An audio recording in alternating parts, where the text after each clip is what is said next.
Joining us now, Ruby Chen, father of IDF soldier Itai Chen, a dual U.S. citizen who is one of the 7 U.S. hostages still being held by Hamas. Ruby attended those meetings yesterday in Washington. Ruby, always so grateful for your time.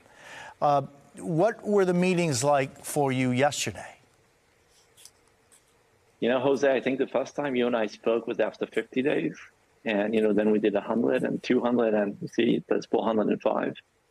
And I think that was kind of like the feeling in the Oval Office that the president was gracious enough to meet us again for the 4th time in the last year.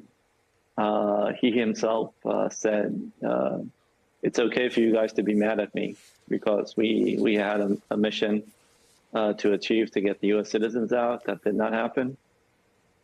He had previously in the day his meeting with the president-elect, and I am positive they could have talked about hundreds of different items. It was important for President Biden to share with us that he raised the topic of the hostages with President-elect Trump, urging him to get into the topic as soon as possible, and his team as well, and to work with their counterparts that are in the current administration and find a way to end this tragedy for the 7 U.S. citizens, as well as the 101 hostages that are being held today by Hamas. And we anticipate or hope that our request to meet the new administration officials will happen soon. And we will be able to find ways to continue to find a way to get a deal, because we must not wait till January 20th to restart this dialogue. Yeah. Ruby, 405 days, and I know that for you and for so many others, it's not 405 days. It's infinite number of minutes, an even greater infinite number of seconds. How do you keep going forward, Ruby?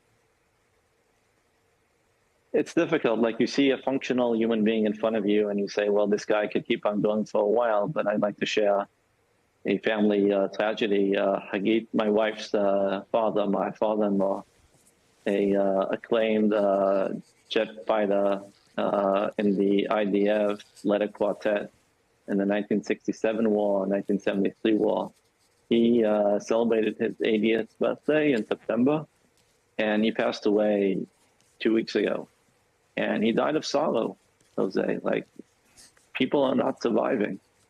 And we as a family, we, find it very difficult how to continue onwards. And I think President Biden, he has that equity, that emotional equity, that he's connected to us and his team. And we hope to believe President-elect Trump will feel the same about this and understand it's impossible to fathom, the numbers that we have today. If you go back to the Iran hostage crisis, that was 444 days.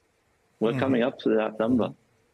And we just need a way to work bipartisan and show that the United States is united in wanting to end this and putting pressure on all the players, including Israel, to find a way to get a deal and let this tragedy end. Ruby, please transmit our sadness and our sorrow to your family. And I will stay with Ruby these words of that he, your father-in-law, died of sorrow. How many tears have been shed? How much sorrow has been exerted? Thank you, Ruby, for being with you. I'd like to maybe, Jose, just add another sentence. If you recall, last time we talked was after I was at the Treasury Department, and we've been continuing on that path as well. We had follow-up meetings.